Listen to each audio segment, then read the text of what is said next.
처음 집을 샀을 때가 생각난다. 남편 월급 봉투 받아쥐고 콩나물 하나도 허투루 사지 않으며 한 푼 두 푼 모아 올린 집. 전세, 월세, 다시 전세. 쫓기듯 이사 다니다가 공덕 아파트에 오게 됐다. 그 집은 돈으로 산 게 아니라 젊음을 부어 만든 자리였다. 그 집은 바람이 잘 들어오고 화분이 잘 자라서 좋았다. 남편, 아이들과 추억이 있어 더 좋았다. 늙으면 원래 살던 데서 살고 싶어지는 건 편해서만은 아니다. 내가 살아온 시간의 냄새가 벽에 스며 있어서다. 남들처럼 크게 번 것도 자랑할 사업도 없었다. 그저 젊을 때 허리 휘도록 일해서 내 나이 50을 훌쩍 넘기고서야 마련한 집이다. 남편이 떠나고 혼자 됐어도 이 집이 버팀목이었다. 자주 가는 단골집 사장님도 상냥하게 인사해주는 경비 아저씨도 다 익숙하고 정겨웠다. 나이 들수록 집은 그냥 집이 아니다. 이곳은 나의 전부다. 이 집에서 늙어 죽겠다. 나는 그렇게 생각했다. 근데 세상은 내 마음대로만 되지 않았다. 집값이 올랐다느니 마포 재개발 상권 확대 떠들어댔다. 그날 이후였다. 아이들 얼굴이 달라진 게 큰딸이 하루는 말을 꺼냈다. 엄마 혼자 지내기 적적하지 않아. 집도 너무 커서 청소도 힘들고. 조심조심 말하더라. 그래도 속은 뻔했다. 아들은 더 직설적이었다. 엄마 실버타운 알아봤어. 요즘은 실버타운이 집보다 더 좋아. 나는 화가 났다. 내가 지금까지 여기서 잘 살았는데 갑자기 왜들 난리야. 작은 딸은 중간에 끼어들며 말렸다. 오빠 차근차근 설명해야지. 다짜고짜 그러면 엄마 섭섭하지. 그러면서도 한마디를 덧붙였다. 집 팔면 엄마도 목돈 생기고 안전하게 사람들 있는 데서 지내면 좋잖아. 엄마도 좋고 우리도 덜 걱정되고. 그 말이 귀에 박혔다. 우리도 덜 걱정되고. 애들 마음은 그게 아니었겠지만 내가 이제 애들한테 짐이라는 건가. 부정적으로만 생각이 들었다. 주변에서는 늙어서 자식한테 기대면 안 된다고들 말한다. 근데 속마음은 다르다. 내가 저희들을 어떻게 키웠는데 억울한 마음이 올라온다. 그날 밤에는 잠이 안 왔다. 자식들의 말이 귀에 맴돌았다. 아침이 밝았다. TV를 켰다. 실버타운 홍보 영상이 나왔다. 안전한 돌봄, 믿을 수 있는 노후 생활. 내가 원한 건 그런 게 아니었다. 나는 내 집, 내가 익숙한 곳에서 내가 정한 방식대로 늙고 싶었다. 며칠 뒤 큰딸이 또 왔다. 표정이 굳어 있다. 엄마, 이건 우리를 위한 게 아니야. 실버타운 가면 엄마도 편해져. 밥, 청소, 병원 다 챙겨주니까. 엄마 지금까지 고생했잖아. 이제 그런 일 하지 말고 지내요. 혼자 있다가 갑자기 쓰러지면 어떡해. 나는 말했다. 쓰러지면 구급차 부르면 되지. 나는 여기 나가면 죽은 목숨 같아. 큰딸이 긴 숨을 토했다. 엄마가 이렇게 고집 센 줄 몰랐어. 그 말에 피가 거꾸로 솟았다. 고집?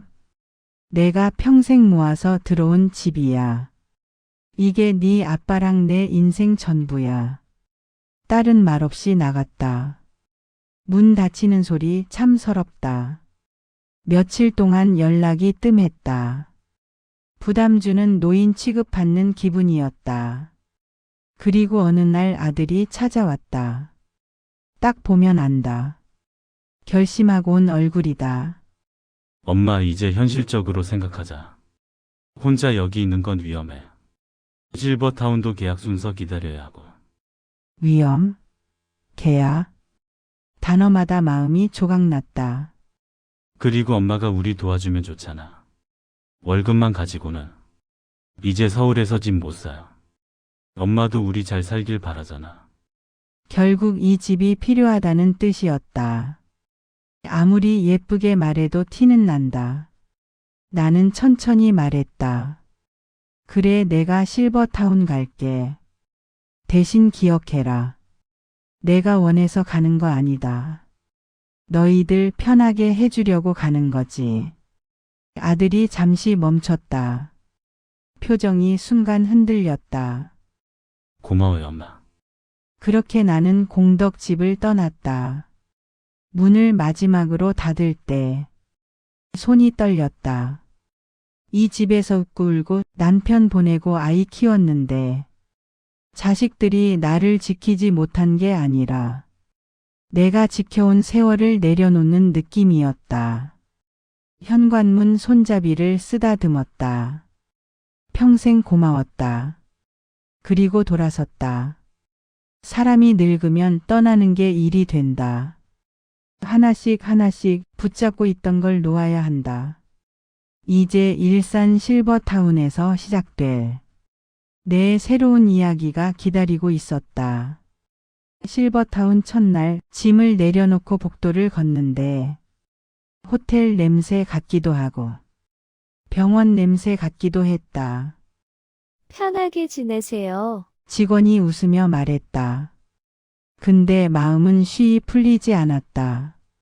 자식들한테 버림받았다는 생각까지 들었다. 우리 세대는 여전히 자식이 곁에 있어주길 바라니까. 내가 애들을 잘못 키웠나. 나는 지들에게 다 해줬는데. 내 모든 걸 다 줬는데. 어떻게 이럴 수가 있나. 섭섭하고 서글펐다. 방에 들어가자 요양보호사가 들어왔다. 나보다 훨씬 어린 여자였다. 머리를 질끈 묶고 발소리가 툭툭 크게 났다. 어르신 기본 안내해 드릴게요. 약 드시는 거 있으세요? 화장실 가실 땐 꼭 부르셔야 해요. 나는 어색하게 웃었다. 아직은 괜찮아요. 내 손으로 다 해요. 그녀는 대충 고개를 끄덕였다. 그러더니 갑자기 옷장을 열며 말했다. 이런 옷은 안 편하세요. 혼자 입기 힘들어요. 앞으로 바지 말고 헐렁한 원피스 입으세요. 내가 대답하기도 전에 옷을 쭉 후었다. 나는 아직 준비도 안 됐는데 내 허락도 없이 나를 들춰보는 기분이 들었다. 다음 날 아침 세면대 앞에서 양치질을 하고 있는데 요양보호사가 문을 벌컥 열고 들어왔다. 어르신 아직 씻고 계세요? 아유, 이렇게 오래 걸리시면 안 돼요. 내가 젖은 손을 닦으며 돌아봤다. 말없이 눈을 마주치던 그녀가 갑자기 내 팔을 잡고 말했다. 얼른 앉으세요. 제가 닦아드릴게요. 팔을 꽉 잡힌 느낌이 싫었다. 나는 울컥해서 손을 뿌리쳤다. 나 아직 멀쩡해요. 내 손으로 해요. 그녀는 짜증 섞인 목소리로 말했다. 어르신들 다 그렇게 말하세요. 그러다 넘어지면 저희가 욕먹어요. 순간 피가 거꾸로 솟았다. 나는 천천히 말했다. 그럼 조심시키면 되지 왜 사람 손목을 잡아요. 요양보호사는 입꼬리를 올렸다. 웃는 것도 아닌 미묘하게 비웃는 웃음이었다. 여기 오셨으면 좀 맡기시고 편하게 사셔야죠. 그 말에서 나는 내가 이곳에서는 관리 대상이라는 느낌을 받았다. 점심시간 그녀가 내 쟁반을 툭 내려놓으며 말했다. 연세 있으시니까 소화 잘 되는 메뉴예요. 딱 맞게 드린 거예요. 내 그릇을 보니 죽이었다. 밥 잘 먹는 사람에게 죽이라니.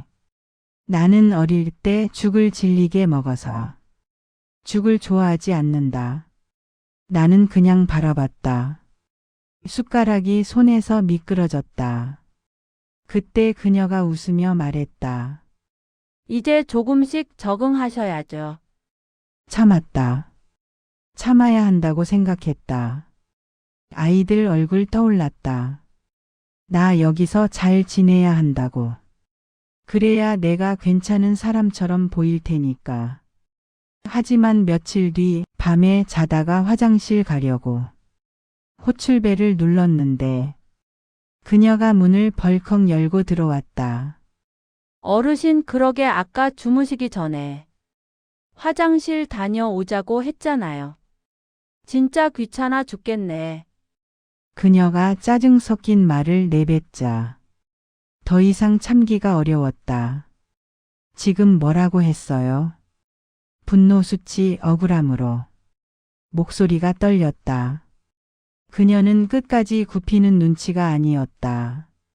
당신 같은 사람 많이 봤다는 듯이 어휴 힘들게 하시네. 그 말이 끝나고 내 안이 쿵 떨어졌다. 내가 조용히 말했다. 그냥 가세요.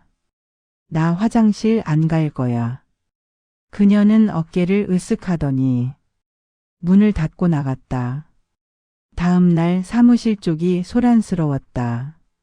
나랑 요양보호사가 같은 옆방 사람들이 관리자에게 문제를 제기한 것이다.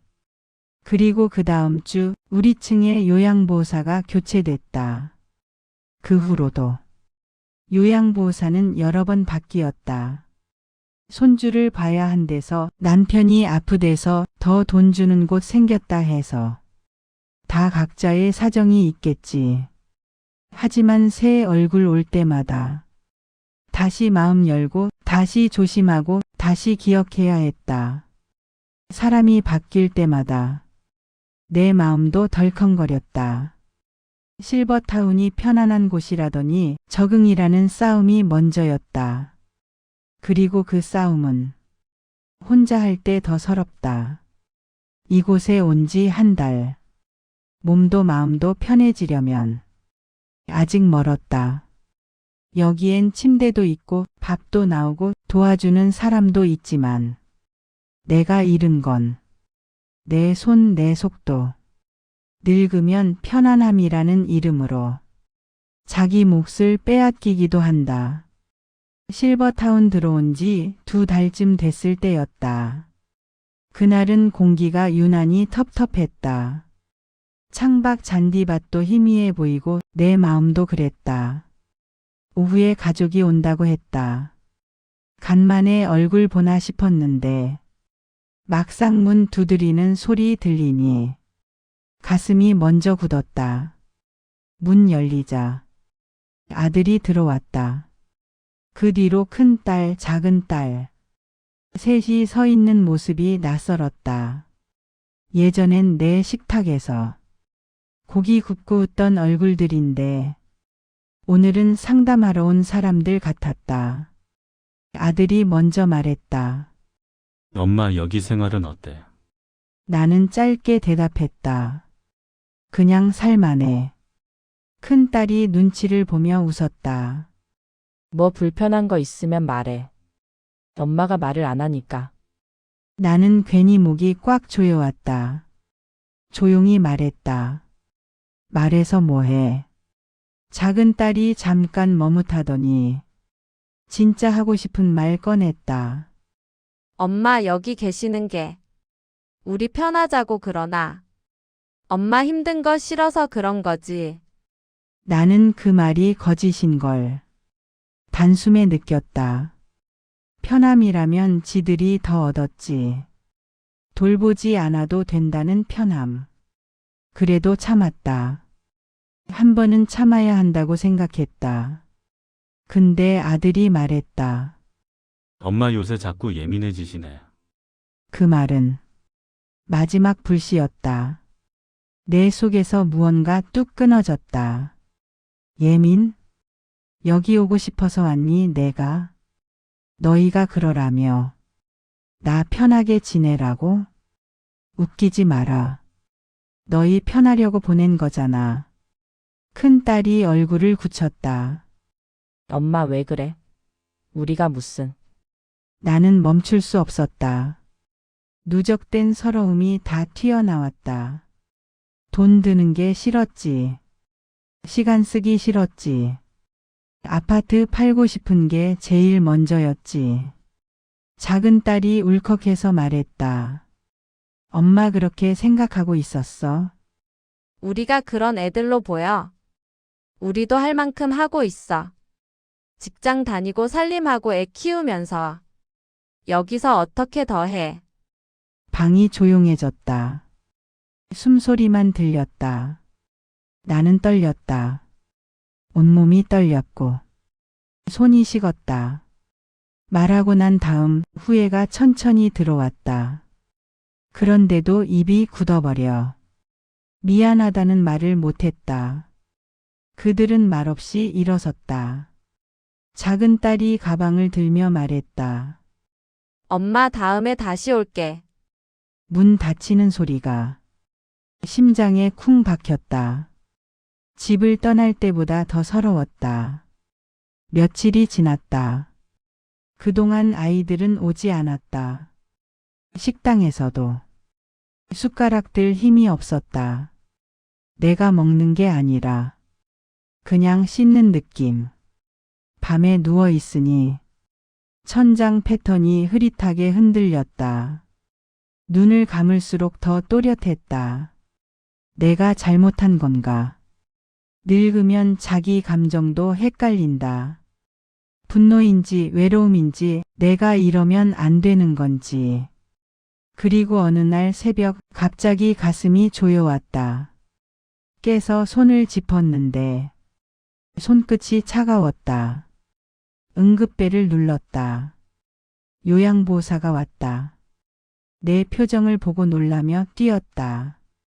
아침에 주치의가 오고 혈압 재고 약을 바꿨다. 그때 원장이 잠깐 내 침대 옆에 섰다. 체중이 많이 줄었네요. 저희가 가족분들께 연락드릴게요. 저녁 무렵이 되자 복도에서 익숙한 목소리가 들렸다. 아들이었다. 작은 딸 목소리도 들렸다. 엄마 왜 밥을 안 먹어? 누구 속 썩는 꼴 보려고 그래? 큰딸이 들어왔다. 눈이 빨갛게 부어 있었다. 그녀는 조용히 의자에 앉았다. 그리고 말을 더듬었다. 엄마, 우리도 처음이야. 자식 해보는 거. 어떻게 해야 잘하는 건지 모르겠어. 나는 겨우 말을 꺼냈다. 나도 그래. 나도 처음이야. 큰딸이 고개 숙였다.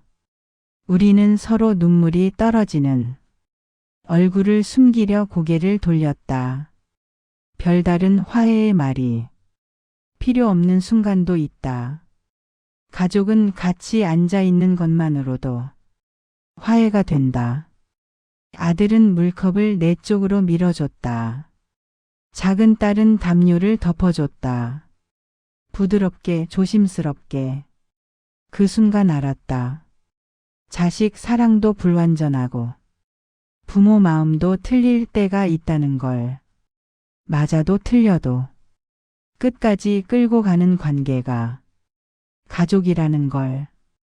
늙어서도 결국 남는 건 내가 낳아 키운 자식들이다. 이 관계가 힘든 것도 이 관계가 소중해서다. 슬픈 일은 갑자기 아무런 기별도 없이 일어났다. 옆방 어르신. 얼굴 자주 마주치던 분. 내가 처음 왔을 때 웃으면서 말을 건네줬던 분. 여기 오길 잘했어. 집에 있으면 외롭잖아. 그 말씀이 기억난다. 그분 목소리는 따뜻했다. 그날 아침은 유난히 복도가 조용했다. 평소엔 요양보호사들 발걸음, 식사 카트 바퀴 소리, 멀리 TV 소리라도 났다. 그날은 문 여닫는 소리뿐이었다. 천천히, 조용히, 요양보호사 하나가 몰래 눈가를 닫고 있었다. 표정 숨기느라 마스크를 꼭 누르고. 나는 침대에 앉아 허리 곧게 세웠다. 왜인지 모르지만 허리가 펴졌다. 말을 걸고 싶었는데 목이 메었다. 아무 말도 안 나왔다. 살아있어 봤자 결국 이렇게 나가는 거구나.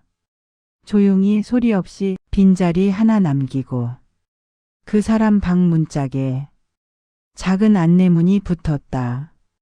정리 예정. 그 한 줄이 사람 인생이 끝난 자리였다. 점심시간에 작은 소동이 있었다. 새 입주문의 전화가 왔다고 한다. 직원들이 소곤거렸다. 한 방 비었다고 하니까 금방 연락 오네. 나는 들은 척 안 했지만 내 귀엔 생생히 박혔다. 사람이 비우면 누군가 채우는 곳. 그저 순번. 조금 섬뜩했다. 생활하던 어르신 한 분이 돌아가셨는데 하루 지나니까 침대 조립 소리 들리고 새 커튼 달리는 소리 나고 직원이 말했다. 방 준비 끝났습니다. 그게 전부였다. 나는 그날 밤 침대에서 눈을 오래 떴다. 죽음이 무서웠던 게 아니라 잊혀지는 속도가 무서웠다. 방 하나 비고 침대 치워지고 새 사람 들어오고 마치 원래 없었던 사람처럼 나는 생각했다. 내가 어느 날 저렇게 떠나도 이곳은 그대로 굴러가겠지. 내 자리도 금방 다른 누가 쓸 거고. 며칠 후 그 어르신 짐이 나갔다. 쇼핑백 3개. 인생 세상 떠나고 남은 게 딱 그만큼이었다. 슬펐다기보다 이상했다. 나는 괜히 양말을 세어봤다. 내 옷장 안도 훑어봤다. 사람이 마지막에 남기는 건 진짜 얼마 안 되더라. 복도에서 작은 딸 목소리가 들렸다. 면회 온 거였다. 그날따라 목소리가 작았다. 엄마는 오래오래 있어야 해. 둘이 말없이 앉아 창밖 잔디만 바라봤다. 그때 문득 생각했다. 살아있을 때 나한테 맞는 곳, 내가 선택한 곳에서 살아야겠다. 여기 있으면 버티긴 하겠지. 하지만 살지는 못하겠구나. 죽음도 그 순간은 기별도 없이 찾아온다. 그래서 살아있을 때 최선을 다해 행복하게 살아야 한다. 내 자리를 내가 정해야 한다. 나는 그날 마음속으로 아주 분명히 정리했다. 나는 다시 내 자리로 돌아간다. 그때 그 결심이 나를 살렸다.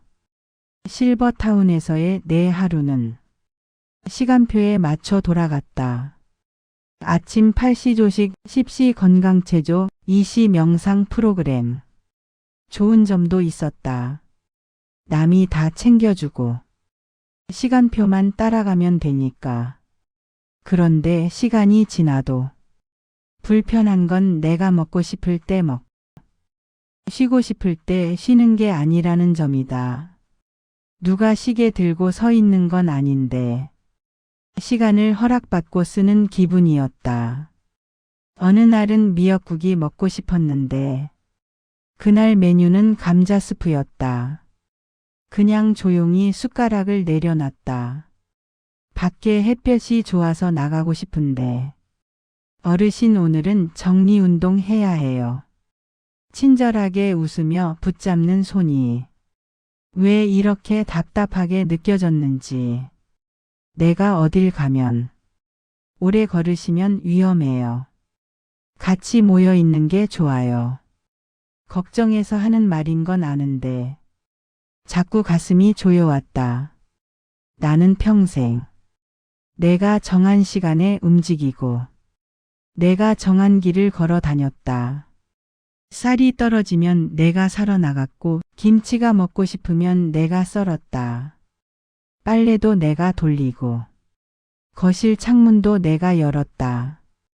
사람이 늙는다고 그 능력까지 다 사라지는 건 아닌데 여기서는 안전이라는 이유로 하루가 조금씩 내 손에서 빠져나갔다.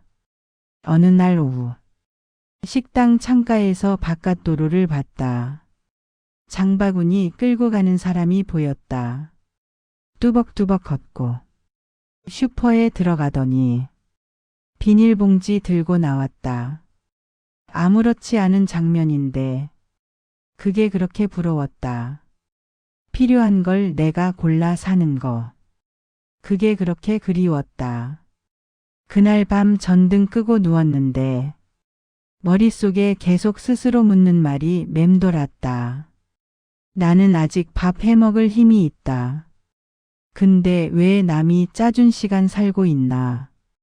그 자리에서 일어나 휴대폰을 켰다. 부동산에 전화했다. 작은 아파트 있어요? 엘리베이터 있고 버스만 가까우면 돼요. 스스로도 놀랐다. 말이 그렇게 단단하게 나올 줄은. 다음 날 애들을 불렀다. 테이블에 앉자마자 말했다. 나 나갈 거다. 여긴 오래 있을 때가 아니야. 큰딸이 깜짝 놀랐다. 엄마가 여기 좋아하신다면서. 좋은데 내가 정한 대로 살고 싶다. 밥 먹고 싶을 때 먹고 날씨 좋으면 그냥 나가고 마켓 가서 장도 보고. 아들이 조심스레 말했다. 거기 불편할 텐데. 불편하면 어때? 살다 보면 불편한 날도 있고 편한 날도 있는 거지. 그게 사는 거다. 작은 딸이 목소리를 낮췄다. 엄마 혹시 우리가 뭐 잘못했어? 나는 고개를 저었다. 너희가 잘 못해서가 아니야. 내가 나를 너무 빨리 포기한 것 같아. 내 생활은 내 손으로 하고 싶어. 큰딸 눈이 살짝 젖었다. 진짜 괜찮겠어? 괜찮아. 혼자 시장도 가고 가끔 너희들 집에도 놀러 가고 싶어. 아들은 고개를 숙였다. 그래요. 엄마 원하는 대로 해. 나는 비로소 웃었다. 새 집은 오래된 아파트였다. 현관 켜고 불빛이 따뜻하게 번지는데 가슴이 뻥 뚫렸다. 창문 열고 먼지 냄새 섞인 바람 맞는데 그 냄새마저 좋았다. 싱크대에서 쌀 씻고 밥솥 버튼 누르는데 세상이 내 손에 돌아온 기분이었다. 저녁에 동네 마트 갔다. 천천히 걸어가며 물건 하나하나 들여다봤다. 고등어가 싱싱하길래 집어들었다. 순간 별것 아닌데 눈물이 찔끔 났다. 아직 내가 할 수 있는 게 이렇게 많았구나. 장바구니 들고 돌아오는데 손이 뻐근했지만 가볍게 느껴졌다. 아침에 내가 찻잔에 물을 붓고 내 속도로 계란을 부쳤다. 창문 열고 바람 들어오는 소리 들었다. 옆집에서 아기 울음소리 들리고 택배 도착벨 울리고 사람 사는 기척이 오갔다. 나는 혼잣말처럼 중얼거렸다. 그래, 이게 사는 거지.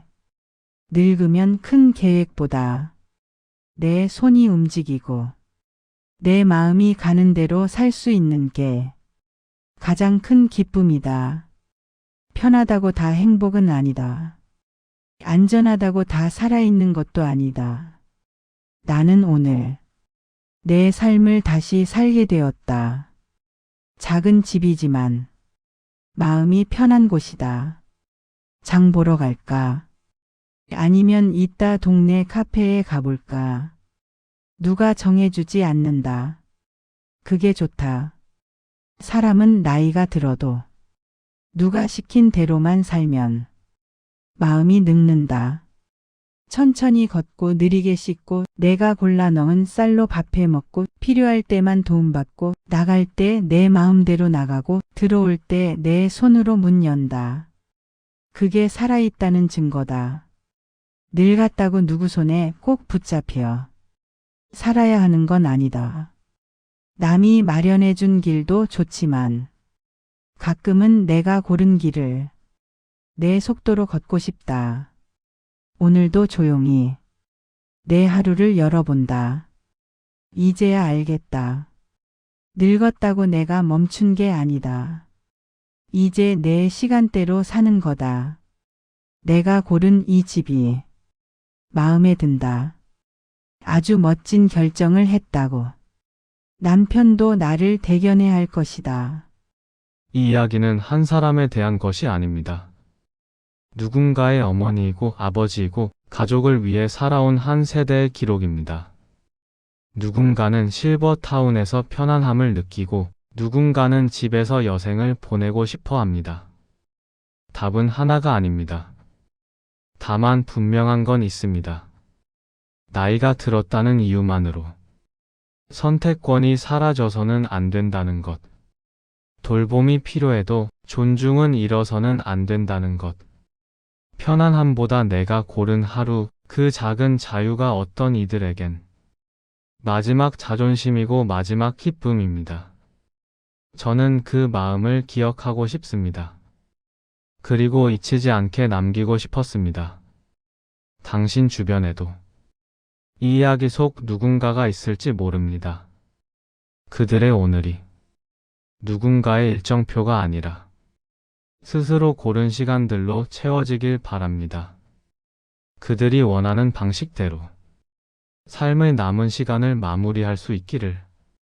이 영상이 공감되었다면 구독 버튼 눌러주세요. 그리고 가족, 친구와도 공유해주세요. 끝까지 시청해주셔서 감사합니다.